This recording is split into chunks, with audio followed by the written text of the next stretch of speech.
Hello, everyone, and welcome to the Vortex, where lies and falsehoods are trapped and exposed. I'm Michael Voris. Next week is the big press conference in Baltimore during the bishop's annual meeting there, blowing the lid off the phony science surrounding environmental alarmism and its economy devastating consequences.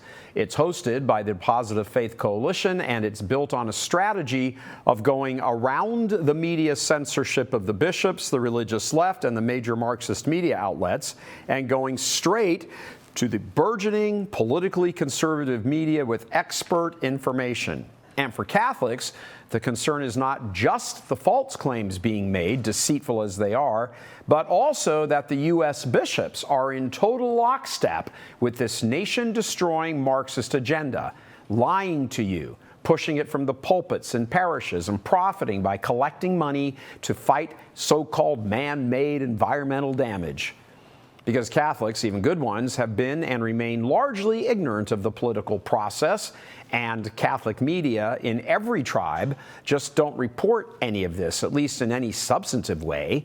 The ground war in the world of politics has largely been ceded to men and women of goodwill who are not Catholic, at least for the most part.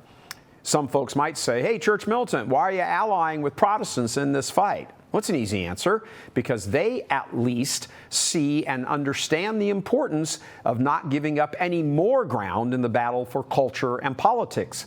Catholics don't, at least for the most part. Obviously, many Catholics who support Church Militant get it, but outside of a few pockets here or there, like us, Catholics have been AWOL in this war, failing to understand what has been going on in the church for decades regarding the bishops' alignment with the Marxist agenda of the Democrats. The bishops have been given a pass by the average Catholic, trusting way too much.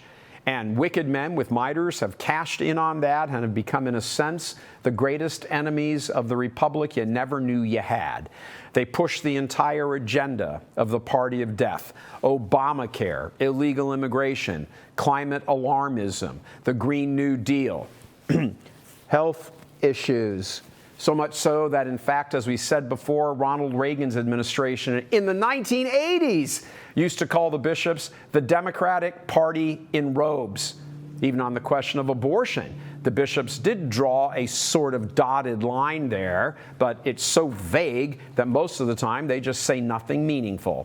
To this day, the bishops, after tens of millions of innocent babies slaughtered within our own borders in the womb, they still have not taken up one single national collection in support of pro-life work. Not one. It's been faithful lay Catholics who have led on this issue, not them. That's disgraceful. Can't imagine how they're going to try and explain that to the judge when they see him. Until good Catholics who are politically astute begin to grasp that in the area of politics and culture and even the faith, oftentimes, the bishops are the enemies of the average believing Catholic. And the entire Catholic establishment, what we here have dubbed Catholic Inc., is totally down with all of this. They cover for them, they deflect for them, they censor for them, you name it. Many of the leaders and luminaries of the church have set themselves in opposition to you, your children, the faith, and the nation. It's just that simple. Study it, grasp it, cry over it, and then commit to fighting it, just like we did here all those years ago. We didn't know all this when we started. Allow me to ask, were we wrong in the reporting that we had done, even where the entire corrupt Catholic establishment was blackballing us? Was our reporting wrong? So let us ask the obvious question. Why wouldn't good Catholics try to link arms with men and women of goodwill who are fighting the same political and cultural battles that we are? Of course there are theological differences, no duh, but there are greater theological differences in the majority of the hierarchy than there could ever be with these men of goodwill.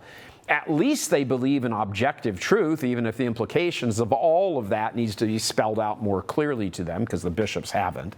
Everywhere we go, even before Francis, Protestants we encountered would say, why is the church so liberal?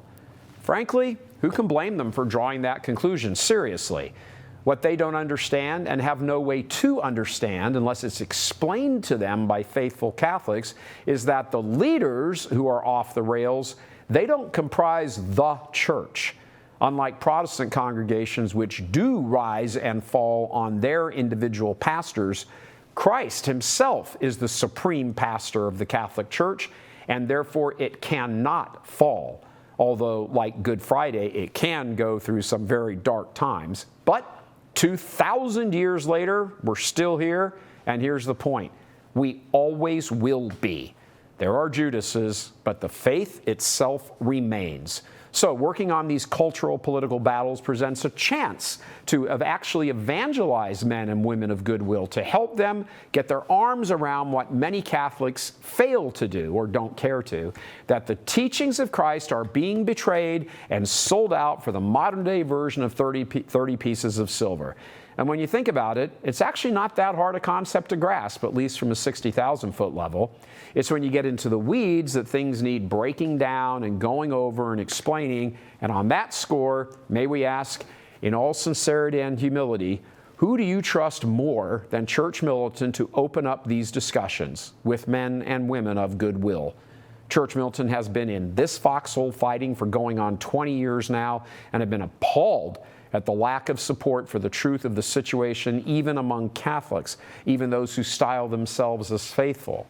Their first order of business has been to protect their own turf, their own investments, their own agenda, worrying about how this bishop or that parish might come after them and retaliate if they go all in. And guess what? Yep, they're going to come after you, believe me, and torch you every possible way. So at least your instincts are good. But you operate out of fear, and you might as well surrender the flag immediately because you're going to eventually. The entire point of what we do here is the salvation of souls, trying to convert or strengthen men of goodwill. Here, we have a golden opportunity to show fellow baptized, although not formally Catholic, what the real faith is, to answer their honest and frankly very logical and understandable questions. What's wrong with you guys? Plus, we get to fight for the future with these folks who actually care about it. They're welcome in this foxhole any day. So please click on that donate button and make your voice heard in support of linking arms with others of goodwill who are every bit as concerned about the future and their children as you are, and they should be. God love you. I'm Michael Voris.